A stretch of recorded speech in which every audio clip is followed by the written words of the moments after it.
आपका हमारे पॉडकास्ट में बहुत बहुत स्वागत। Thank you. Prime volleyball 4 season में बहुत बड़ा हुआ है। आपका विजन इसके पीछे क्या है कि आने वाले कुछ सालों में कितना बड़ा हो सकता है? हम लोगों के कानों तक एक अफवाह आ रही है। देखिए, मैं अफवाह को नहीं बोलूंगा इसको। मेरा पहला सवाल है, प्राइम वॉलीबॉल 4 सीजन में बहुत बड़ा हुआ है। आपका विजन इसके पीछे क्या है कि आने वाले कुछ सालों में कितना बड़ा हो सकता है? क्योंकि हम वो नहीं देख सकते जो आप देख सकते हैं, तो वो आप प्लीज बताएं एक बार। देखिए, इस साल जो स्पोर्ट्स पॉलिसी आई है, जो 11 अगस्त को पार्लियामेंट ने पास की थी और 18 अगस्त को जिसपे महामुहिम ने साइन की थी, जो अब एक्ट और लॉ बन गया, उसमें साफ साफ शब्दों में लिखा हुआ है कि गवर्नमेंट ऑफ इंडिया चाहती है 2036 ओलंपिक को ध्यान में रखकर प्लानिंग की जाए। गवर्नमेंट चाहती है कि हर ग्राम लेवल पे, हर डिस्ट्रिक्ट लेवल पे, हर स्टेट लेवल पे और हर नेशनल लेवल पे लीग्स हो। अगर अपने जितने स्टेट्स हैं उसको आप 3 से मल्टीप्लाई करो और जोड़ो तो ये बहुत बड़ा नंबर होता है। बिल्कुल। दूसरी बात, इस पॉलिसी में पहली बार हमारे प्रधानमंत्री ने डेवलप कंट्री को फॉलो किया है। आज स्पोर्ट्स जो खिलाड़ी खेल रहे हैं उनका प्राइम मोटिव होता है एक गवर्नमेंट जॉब मिलना। बिल्कुल। और जब उनको जॉब मिल जाता है तो स्पोर्ट्स की तरफ उनका रुझान बहुत कम हो जाता है। प्रधानमंत्री ने ये कहा है कि 1 अक्टूबर से 3000 खिलाड़ियों को फ्रॉम वेरियस स्पोर्ट्स 52,000 रुपये महीने मिले। ओके। ताकि उनके ऊपर गृहस्थी का कोई पावर या कोई प्रेशर नहीं। अब ये खिलाड़ी सिर्फ कंसंट्रेट कर पाएंगे स्पोर्ट्स पे। और मैं यहाँ तक समझता हूँ, अगर इस तरह की सुविधा जो 3000 से स्टार्ट हुई है वो अगर बढ़ गई तो कोई दूर नहीं है कि हम अच्छे खिलाड़ी नहीं दे सकते। बिल्कुल सर। एक हम लोगों के कानों तक एक अफवाह आ रही है कि आपको 25 कंट्रीज का कमिश्नर ऑफ स्पोर्ट्स बनाया जा रहा है। कितना हद तक ये सही है और क्या ये सही है या फिर कुछ अफवाह ही है ये? देखिए, मैं अफवाह को नहीं बोलूंगा इसको, बट जब तक कोई बात पूरी मुकम्मल नहीं होती उसके बारे में कमेंट करना गलत होता है। मतलब कुछ तो चल रहा है। You can say yes, you can say no. बिल्कुल सर, जिस तरीके से आपने वॉलीबॉल को ऊपर बढ़ाया है, एक वॉलीबॉल को कहाँ से कहाँ तक ले गए हैं, अगर आपको कभी ऐसा मौका मिलता है किसी स्टेट के या फिर सेंट्रल की स्पोर्ट्स मिनिस्ट्री अपने हाथ में लेने का, तो उसके लिए आप कैसे प्लान करेंगे और कैसे भारत में स्पोर्ट्स को, क्योंकि अभी फिलहाल आप वॉलीबॉल देख रहे हैं, स्पोर्ट्स को कैसे आगे बढ़ाएंगे? पहला क्वेश्चन जो आपका जवाब है, ख्वाबी पुलाव बनाना बहुत आसान होता है। जिंदगी रियलिटी में बहुत डिफिकल्ट होती है। दूसरा सवाल, मैं सिर्फ वॉलीबॉल नहीं देख रहा हूँ, मैं स्पेशल ओलंपिक का इंडिया लेवल पर वाइस प्रेसिडेंट भी हूँ और वेस्ट बंगाल का प्रेसिडेंट हूँ। वहाँ पर हमारी 27 स्कीम होती है। बिल्कुल। मैं वॉलीबॉल इसलिए बड़ा करना चाह रहा था बिकॉज 15 साल पहले जिमी जॉर्ज के टाइम पे ये स्पोर्ट्स बहुत हाइट पे था। जिमी जॉर्ज की अचानक एक्सीडेंट में जब मौत हो गई, अचानक से इतना बड़ा वैक्यूम क्रिएट हो गया कि फिर ये स्पोर्ट्स गिरते चला गया। फिर कुछ सालों से BFI में आपस में झगड़े की वजह से बिल्कुल सबसे ज्यादा अगर किसी को नुकसान हुआ तो वॉलीबॉल को हुआ। हमारे यहाँ भी 6 फुट 2 इंची से लेकर 7 फुट तक के खिलाड़ी मिलते हैं। अरे हमारी बात छोड़ो ना यार, चाइना ने अपने खिलाड़ियों की हाइट बढ़ा दी। अब कैसे बढ़ाई, क्यों बढ़ाई, इट्स अ कंट्रोवर्सी। तो हमारे पास अगर हाइट नहीं होगी तो हमको भी तो आता बढ़ाना। बिल्कुल सर। हम पूरी दुनिया को ज्ञान बांटते हैं, अपने प्लेयर की हाइट नहीं बढ़ा सकेंगे। बिल्कुल। स्ट्रेंथ नहीं है हमारे प्लेयर में। हमारे प्लेयर भी जब बॉल मारते हैं, हमने अभी एशियन गेम्स में नंबर 13 को हराया, हमने कितने अच्छे अच्छे अपोजिट टीम को हराया है। सवाल ये है कि हमें उस तरह का इंफ्रास्ट्रक्चर देना पड़ेगा, उसके लिए फंड्स देना पड़ेगा। देखिए, 2021 में जब फाइनेंस मिनिस्टर ने बजट बिल में कहा था कि मैं खेलो इंडिया के लिए 970 करोड़ रुपए आवंटन करती हूँ, मतलब रिजर्व करती हूँ। अब न तो 970 करोड़ इतना बड़ा था और न खेलो इंडिया इतना बड़ा था, तो फिर इस बात को तो बजट में कहीं भी छोटी सी कवर हो सकती थी। बिल्कुल। 150 पेज के बजट में कहीं भी होता, पता भी नहीं चलता। फिर फाइनेंस मिनिस्टर ने बजट स्पीच में लोकसभा के फ्लोर पे ये बात क्यों कही? दैट वाज द रीजन जो हम समझ नहीं पाए। पिछले 3 साल में आप देखो खेलो इंडिया बढ़ते जा रहा है। बहुत अच्छे। इसमें जिस लेवल के कॉम्पिटिशन्स हो रहे हैं, इन कॉम्पिटिशन्स को अगर आप ध्यान से देखो तो खिलाड़ियों की प्रतिभा बढ़ती जा रही है। आज वॉलीबॉल, प्राइम वॉलीबॉल लीग की वजह से आप देखो, जो वॉलीबॉल में हमारी रैंकिंग 170 से हुआ करती थी ऊपर, आज वो 60 से नीचे है। हाँ बिल्कुल। तो आप समझो कि अगर आप प्लेयर्स को इंफ्रास्ट्रक्चर दोगे, उनको फैसिलिटीज दोगे। प्राइम वॉलीबॉल की सबसे बड़ी खासियत क्या मालूम आप बताइए सर? ये NBA सिस्टम पर लीग बनी है। इसका मतलब होता है लीग ऑनर ही फ्रेंचाइज ऑनर भी है। Okay. अब जब लीग ऑनर और फ्रेंचाइज ऑनर एक होते हैं तो वो कभी भी, मैं आपसे पूछता हूँ, कोई ऐसा डिसीजन लेंगे जो प्लेयर के अगेंस्ट हो? बिल्कुल नहीं लेंगे, क्योंकि लीग भी उनकी है, फ्रेंचाइज भी उनकी है। करेक्ट। बिल्कुल। आप किसी भी लीग को देख लो, बीसीसीआई को देख लो, आप अपनी यूपीपीबीएल को देख लो, वॉलीबॉल है, उसमें लीग अलग है। हाँ, तो क्या होता है, उनका विजन अलग, ऑनर्स का विजन अलग। ओनर्स का विजन अलग। लेकिन जब दोनों एक हो जाते हैं तो उस समय प्लेयर्स कम्स फर्स्ट। इस भावना से जब लीग चलती है तो और भी लीग आएगी। और मैं समझता हूं जब पहली वॉलीबॉल की स्टेट लेवल की लीग आई है यूपीपीबीएल, तो मुझे आशा है कि एक बार प्रधानमंत्री थोड़े से फ्री हो जाए इस अमेरिका के टैरिफ झमेले से। मैं समझता हूं हमारे प्रधानमंत्री की सबसे बड़ी जो फोकस रहेगा वो वॉलीबॉल नहीं बोल रहा हूं मैं, वो स्पोर्ट्स रहेगा। वो स्पोर्ट्स रहेगा और उसकी वजह से सारे स्पोर्ट्स आगे बढ़ेंगे। बिल्कुल सर। सर एक चीज़ हम आपको टीवी पे देखते हैं, कहीं भी देखते हैं, चाहे हम कहीं भी देख लें, अभी बैठे हैं तभी देख रहे हैं, एनर्जी बहुत हाई रहती है हमेशा। आप चाहे खड़े रहते हैं तभी भी, बैठे हैं तभी भी। तो ये कहाँ से एनर्जी आती है आपकी? क्या कुछ ऐसा कुछ करते हैं डेली रूटीन में कि एनर्जी 24/7 आपके साथ रहती है? ऐसा नहीं है आकाश जी कि क्या होता है, जब तक आप में जुनून नहीं हो ना, आप कुछ नहीं कर सकते। किसी भी चीज़ को बड़ा करने के लिए पैसे नहीं चाहिए। आज स्टार्टअप है, उसमें पैसे लगते हैं क्या? पहले ये था कि धंधा वही कर सकता है जिसके बाप पैसे वाला हो। अब कहाँ ये बात है? अब तो बच्चे, कल मुझे मालूम चला परप्लेक्सिटी का मालिक एक बच्चा ही है इंडिया का, 25,000 करोड़ की कंपनी हो गई। तो मेरा बोलने का मतलब ये है कि अब धंधा करने के लिए पैसा नहीं चाहिए, विजन चाहिए। वैसे ही स्पोर्ट्स में आपके प्लेयर को जब आप में जुनून दिखता है तब उनको लगता है। और जहाँ तक सवाल है मेरे ग्लैमर लुक का, देखिए किसी भी गेम में कोई ना कोई ग्लैमर तो होना चाहिए। बिल्कुल सर। अभी हमारा गेम उस लेवल पर नहीं आया कि हम चेयर गर्ल वगैरह ला सके, तो तब तक मैं ही ग्लैमर का काम कर रहा हूँ। तो मतलब इससे आपने ये बता दिया है कि आने वाले फ्यूचर में ये सारी चीज़ें आने वाली हैं हमारे लीग में। पब्लिक इंटरटेनमेंट के लिए हाँ, मसाला तो डालना पड़ेगा। बिल्कुल। आप देखो, हमने जब वॉलीबॉल का टूर्नामेंट शुरू किया, 25 पॉइंट के गेम को 15 पॉइंट कर दिया। हाँ। वाई? पब्लिक को आजकल 2 मिनट्स नूडल चाहिए। बिल्कुल। They want 2 minute noodles. Reels वाली किसी के पास इतना समय नहीं है वो आपके 5 गेम जो 2.5 घंटा चले देखे। हाँ, नहीं है। अब मुझे तो ये भी लगता है कि थोड़े दिन में अगर 10 ओवर का आईपीएल चालू हो जाए तो बड़ी बात। हाँ, हो क्योंकि अब 20 ओवर भी जैन जी को भारी लगने लगे। सही बात है। तो मेरा क्या बोलना है कि वक्त की जैसी जैसी डिमांड है, पहले वनडे मैच होते थे, फिर 50 ओवर्स होने लगे, फिर 20 ओवर्स होने लगे। सर ये तो सवाल ये है कि जो दिखता है, जो बिकता है वही दिखेगा। पहले होता था जो दिखता है वो बिकता है, अब जो बिकता है वो दिखता है। बिल्कुल sir. Sir Prime Volleyball season 4 10 team 10 owner, कैसे रिलेशंस हैं आपके उन सभी के साथ? देखिए सर, सभी टीम के एक दूसरे से बहुत ही भाईचारा के रिलेशंस हैं। गोवा और बेंगलुरु का जब मैच हुआ, मैं बहुत देर तक गोवा को सपोर्ट कर रहा था, फिर जाके मैं बेंगलुरु को सपोर्ट कर रहा था। सच में मालूम नहीं था कि कोची के ऑनर आए हुए हैं, नहीं तो मैं कोची टीम में भी जाके बैठता। बिल्कुल। जब आप प्रमोशन करने आते हो किसी स्पोर्ट्स का, तो you have to think beyond corporate well, you have to go beyond the well, you have to break the well. Calcutta thunderbolt is controlled by Sumit Patodia. He is the director. He is the man who is involved in every decision making. Now it is behind the story that he may be asking couple of decisions to me, but ultimate decision taker is he. Then what is my role? मेरा role वही है कि मैं अपने level पे sports को जितना बड़ा कर सकूं करूं। और जहां तक देखिए आपके पहले सवाल का जवाब था, अगर जिंदगी में कभी ऐसा मौका मिला कि मुझे किसी भी डिसीजन मेकिंग अथॉरिटी पर बैठा दिया गया, किसी भी स्पोर्ट्स से कनेक्टेड, तो जो मोदी जी का विजन है उसके अलाइन करने के लिए बैठाया जाएगा। बिल्कुल। तो करेंगे ना यार, जुनून के साथ करेंगे। बिल्कुल सर। देखिए ऐसा है कि लोग समझते हैं कि जीडीपी बढ़ने से देश विकसित होता है। देश विकसित होता है जीडीपी बढ़ने से, एजुकेशन बढ़ने से, मेडिकल ग्रोथ होने से, इंफ्रास्ट्रक्चर ग्रोथ होने से, आर्ट्स एंड कल्चर ग्रोथ होने से।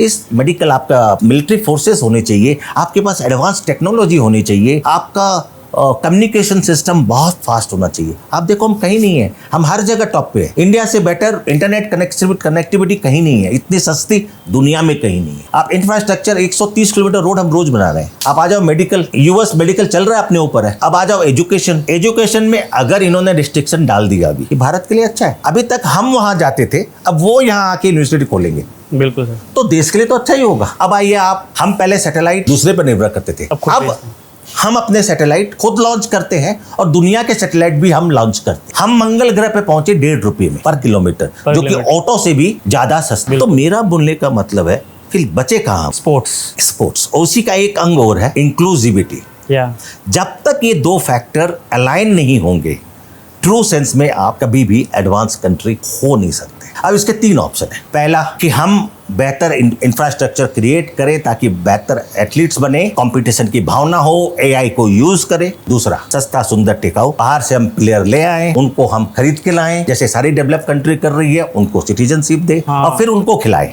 मेडल तो आ जाएंगे फिर भी। और तीसरा और चौथा जो सबसे इंपॉर्टेंट है कि हम एनआरआई को या ओसीआई को हम पावर टू प्ले दे दें। बिल्कुल। अब ये तीनों में मेरे से अगर पूछा जाए तो मैं खाली इंसिस्ट करूंगा पहले, आत्मनिर्भर भारत इन स्पोर्ट्स तभी हो सकता है जब हमारे 10 से 12 साल के बच्चों को ग्रास रूट लेवल पर ट्रेनिंग दी जाए। Nurturing of talents should happen at 10 years, at 11 years, at 12 years, because 12 साल बाद वो जाके आपके ओलंपिक के प्लेयर बनेंगे जब वो 23 साल के होंगे। आज जो प्लेयर 28 साल के हैं वो ओलंपिक कहाँ से खेलेंगे? नहीं खेल पाएंगे। वो खेल पाएंगे नहीं। सामने वाली टीम के बच्चे जो 20 साल के 22 साल के आएंगे, एआई ट्रेंड बच्चे आएंगे, नहीं हो सकेगा। तो हमें फोकस करना पड़ेगा। यही प्रधानमंत्री ने नई स्पोर्ट्स पॉलिसी में बार बार बोल रहा हूं 24 साल के बाद आई, उसमें उन्होंने क्या कहा, we need to nurture the talents at grass root level. अगर ये हमने कर लिया ना, इस देश को 140 करोड़ जनता को मेडल्स लाने में टाइम नहीं लगेगा। बिल्कुल सर। सवाल मेरा ये है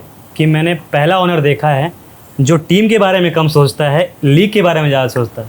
नहीं सर, आप गलत सोच रहे हो जी। देखिए, you have to look at the macro picture. अगर लीग बड़ी होगी, वॉलीबॉल बड़ी होगी, टीम तो अपने आप बड़ी होगी। लेकिन अगर मैं बड़ा हो गया, लीग छोटी रह गई, वॉलीबॉल छोटी रह गई, कोई काम करने सर। जिस चीज का, देखिए एक चीज मैं समझता हूं, commerce is bigger than trade, league is bigger than franchise.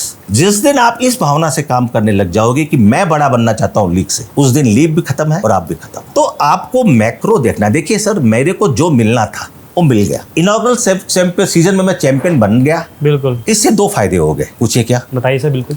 पहला फायदा, मेरे हाथ में झुंझुना आ गया तो मैं नाचने लगा सब तरह वॉलीबॉल करके, जो लीग के लिए बेटर है। दूसरा, तब तक लोगों को ये भावना थी ये तो साउथ की गेम है, हम तो जीत ही नहीं सकते। मैं जीत गया, नेक्स्ट ईयर आ गया फोन पे ने अच्छा परफॉर्म किया, नेक्स्ट ईयर आ गया दिल्ली ने अच्छा परफॉर्म किया। अब ओवरसीज से भी आदमी आने लग गए। आप समझो हम किस स्पीड से बढ़ रहे हैं। तो इसका मतलब क्या है? इसका मतलब है सर, चंद्रमा पे कौन पहले उतरा? Neil Armstrong. उसी यान में एक एस्ट्रोनॉट और था। बिल्कुल। आपको मालूम है आकाश जी उसका नाम क्या था? नहीं। तो फिर दुनिया always know the first person. So जब इस देश में वॉलीबॉल का इतिहास लिखा जाएगा, प्राइम वॉलीबॉल का इतिहास लिखा जाएगा, कलकत्ता थंडरबोल्ट उससे अलग नहीं हो सकता। अब चाहे हम दोबारा जीते या तिबारा जीते या बार जीते, इससे कोई फर्क नहीं पड़ता। दूसरा, मेरा ये मानना है कि every year each team give their best, so let the best team win. अब आप देखिए खिलाड़ियों को चोट, ये गेम ऐसी है जिसमें खिलाड़ी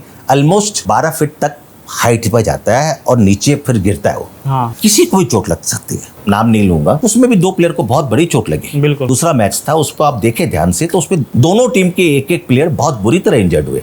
अब आप समझो आपके मेन प्लेयर उस जंप में उनका पांव थोड़ा भी स्लिप हो गया, चाहे वो किसी वजह से हो। तो अगर आपके सितारे बुलंद है तो ही आप आगे बढ़ते जाओगे। अगर आपके सितारे बुलंद नहीं है और आपके टॉप प्लेयर अगर इंजर्ड हो गए तो आप कुछ नहीं कर सकते। तो मेरा ये मानना है, कोशिश सबने की है, सब अच्छा खेल रहे हैं, सबकी प्रैक्टिस देखी मैंने, और मैं इससे भी आगे बढ़ना चाहता हूं। मैं चाहता हूं नेक्स्ट ईयर से लीग में एक रूल आए कि 15 साल के बच्चों को भी खेलना अलाउ, ताकि 10 साल के अंदर ये बच्चे कम से कम इंटरनेशनल एक्सपोजर पा जाएं, तो ये ओलंपिक में जाके घबराएंगे नहीं। ओलंपिक के टाइम पे इतने लोग आते हैं, उनके बीच में परफॉर्म करना एक मेंटल प्रेशर होता है। Of course. आपका गेम आपने देखा होगा, एक टीम का एक प्लेयर नर्वस सा लग रहा था। तो मेरा ये बोलना है कि sir, it's not only knowing the game, they have to be exposed. जब तक हम उनको एक्सपोज नहीं करेंगे इंटरनेशनल प्लेटफॉर्म पे, 50,000 आदमी ताली मार रहे हैं उस प्लेटफॉर्म पे, भैया अच्छों का गला सूखने लगता है जब वो मैच उतरते हैं और 30,000 आदमी ताली पीट रहे हैं एक साथ और हुटिंग कर रहे हैं। उसको भी हजम करने का पेशेंस आना चाहिए। तो सबसे बड़ी जरूरी बात है, खेलने से भी ज्यादा जरूरी बात है एक्सपोजर। आज आप पहली बार भारत से बाहर गए, आप एक अच्छे सिटी में गए, अब आपका रील का जमाना है, आप तो पूरा दिन रील बनाने निकाल दोगे। बिल्कुल।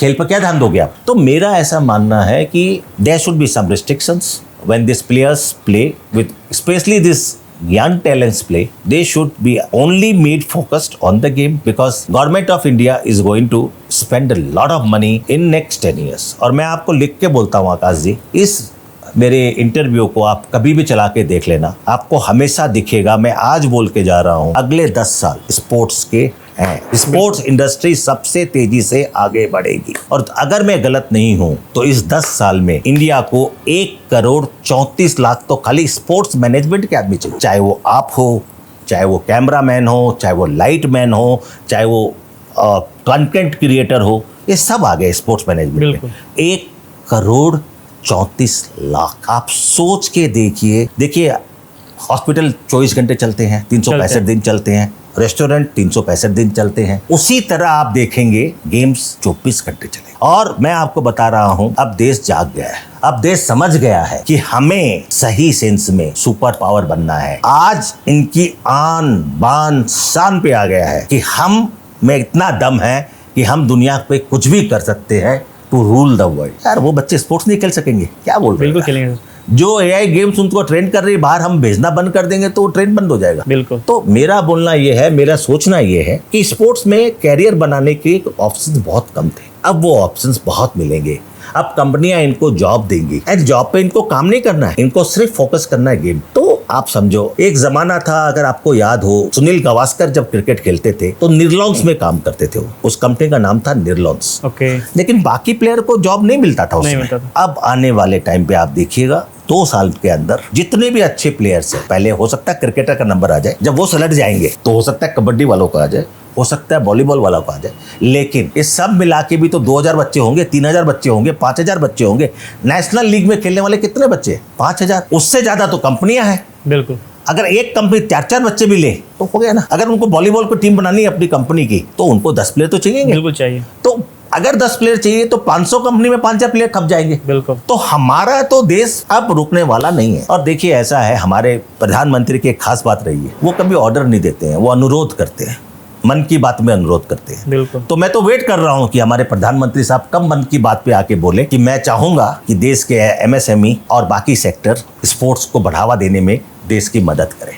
बिल्कुल सर। अब बात करते हैं हमारी टीम। कल हमारा पहला मैच है, क्या कुछ एक्सपेक्टेशंस है आपकी, क्या सोच रहे हैं उसके बारे में? देखिए मैं जो समझता हूँ, जिस तरह की इन्होंने ट्रेनिंग की है और हमारे जो कोच जो ईरान से आए हैं और बहुत ही एक्सपीरियंस कोच है, लास्ट ईयर हमारे कोच रहमान सर थे, ये उनके भी कोच है, ये उनके कोच है। तो आप एक बात समझिए, इस साल जो फॉरेन प्लेयर भी जो आए हैं बहुत डेडिकेटेड है, उनकी bonding with the team is very good. See it's all about bonding.